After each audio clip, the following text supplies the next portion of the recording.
BNP নেতা ফজলুর রহমানকে যে শোকজ নোটিশ দেওয়া হয়েছে, এটাতে তিনি তার জবাব যা দিয়েছেন, সেই শোকজকে আবার যেভাবে প্রত্যাহার করা হয়েছে, তা থেকে এইটা মনে হয় যে বিএনপি আসলে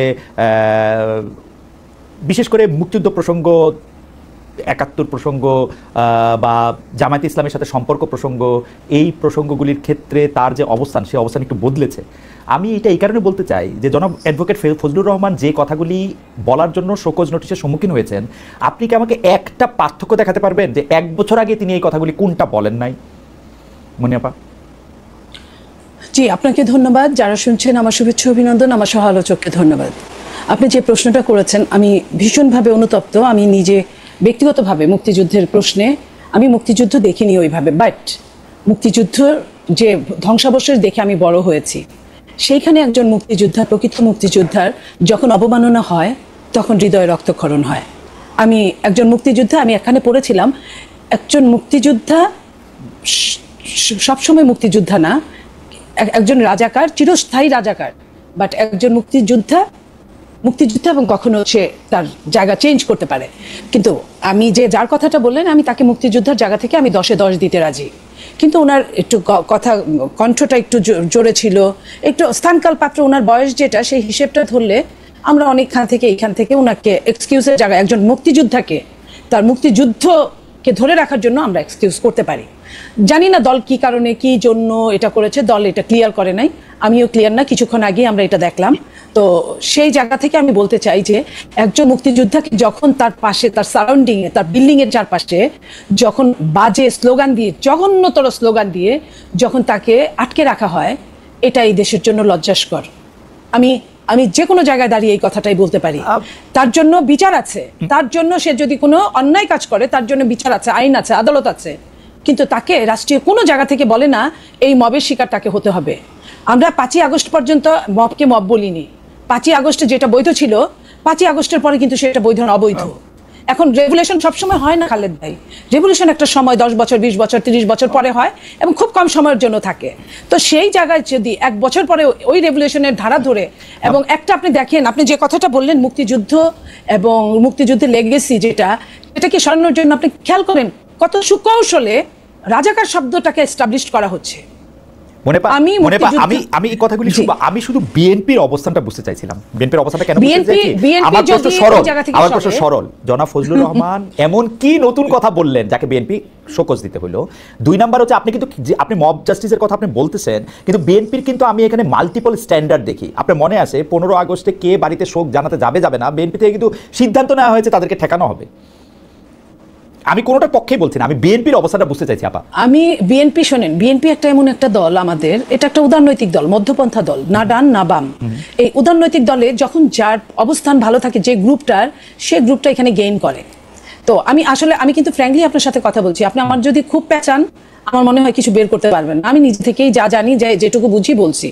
আর সেইখানে বিএনপি একটা মুক্তিযোদ্ধার দল। বিএনপির মানে প্রথম প্রেসিডেন্ট, বিএনপি যিনি জন্ম দিয়েছেন, উনি স্বাধীনতার ঘোষক ছিলেন। শুধু স্বাধীনতার ঘোষকই ছিলেন না, উনি রণাঙ্গনে প্রথম সারিতে যুদ্ধ করেছেন, উনি বীরের উপাধি পেয়েছেন। সেই তার দলে ম্যাক্সিমাম বিএনপির প্রথম সারির নেতারা মুক্তিযোদ্ধা ছিলেন। সেইখানে ফজলুর রহমান সাহেব একজন মুক্তিযোদ্ধা। আমি ফজলুর রহমান সাহেবকে কোন ধাঁচে, আমি এখনো ওটা পড়ি নাই, ওটা বলা হয় নাই যে কেন তাকে 3 মাসের জন্য স্থগিত করা হলো, তার জবাব পাওয়ার জন্য কেন করা হলো, এটা এখনো আমরা ক্লিয়ার না।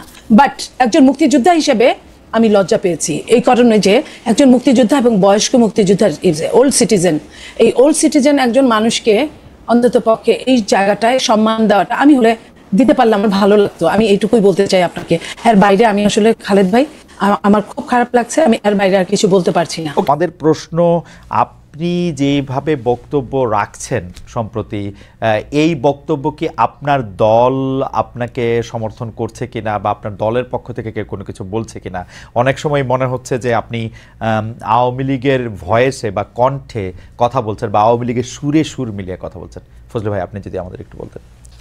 আপনি যে প্রশ্নটা করেছেন, 1 নম্বর হলো, আমি আওয়ামী লীগের সুরে কথা বলি, আমার দলকে আওয়ামীকরণ করার চেষ্টা করছি। এত বড় মানুষ যে আমার কথায় বিএনপি আওয়ামী লীগের আওয়ামীপন্থী হয়ে যাবে, তাহলে তো আমার মতো এত বড় মানুষ আর এই দেশে নাই।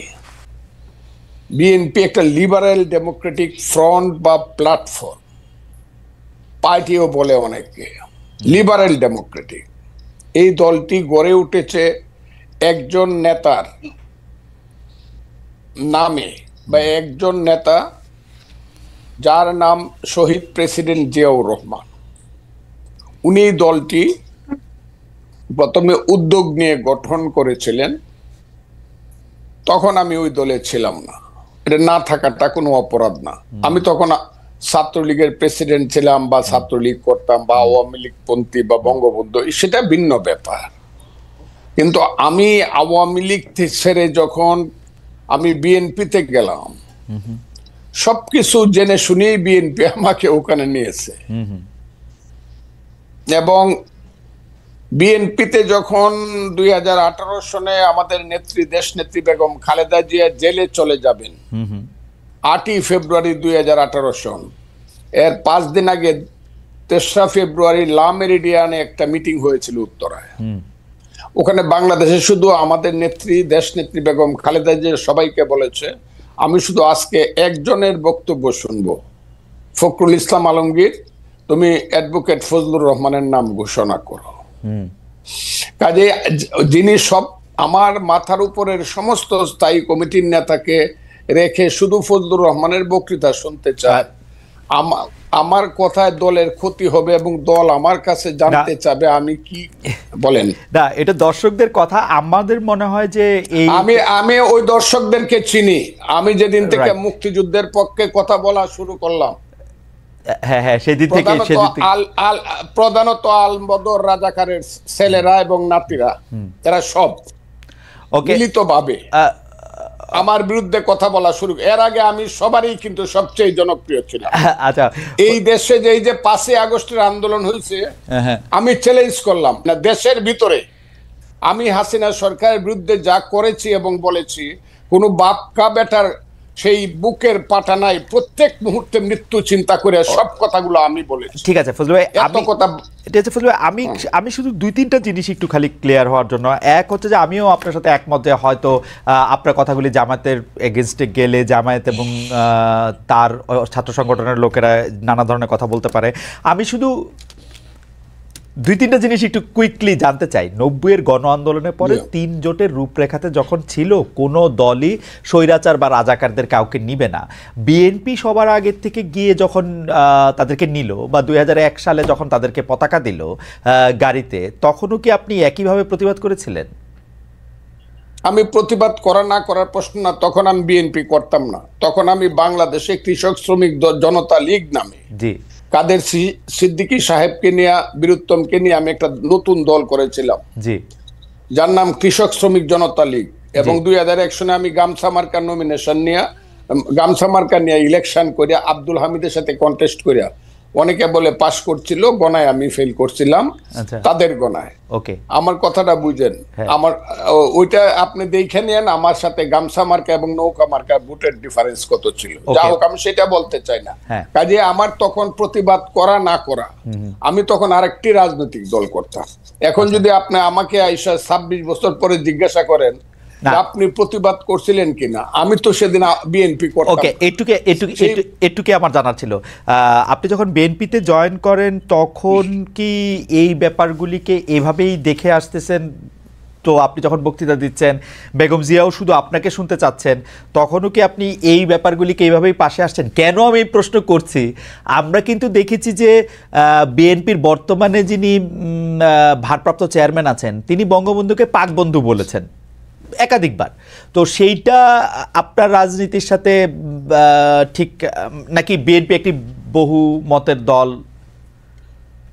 আমি বলি, বিএনপি আমি বললাম বহুমতের প্ল্যাটফর্ম। এখানে অনেক ফুল আছে এই বাগানে, অনেক ধরনের ফুল আছে।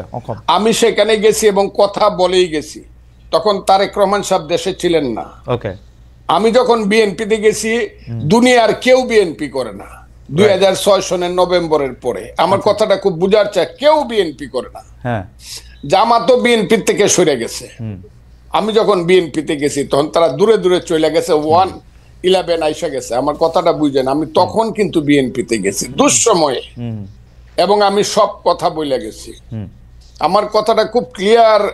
আমি দেশনেত্রী বেগম খালেদা জিয়া কি বলবো কি করব আমি ক্লিয়ার বলে গেছি, আমি আপনার দল করব, আপনি আমাকে চান। দেখেন উনি কিন্তু এখনো জীবিত, কাজে উনি কথাটা লন্ডন থেকেও শুনবেন, সবাই শুনবে। আমি ওনাকে বলছি আপনাকে আমি সাংঘাতিক পছন্দ করি, মারাত্মক ভাবে। যখন আমি ছাত্রলীগের প্রেসিডেন্ট ছিলাম তখন আপনাকে আমি ভীষণ পছন্দ করতাম, আপনার নিজস্ব চিন্তাধারার জন্য। আপনি সব মানুষকে সম্মান করেন। তবে নেত্রী, আপনি যদি আমাকে নেন, একটা কথা বলে দেয়, আমি কোনো কারণে মুক্তিযুদ্ধের আদর্শের বাইরে যাব না, মুক্তিযুদ্ধের আদর্শের বাইরে যাব না। আমার মতো করে আমি কথা বলবো, এতে যদি আপনি আমাকে নেন নিবেন, না হলে নিয়েন না। আমি সব কথা বলেই গেছি কিন্তু।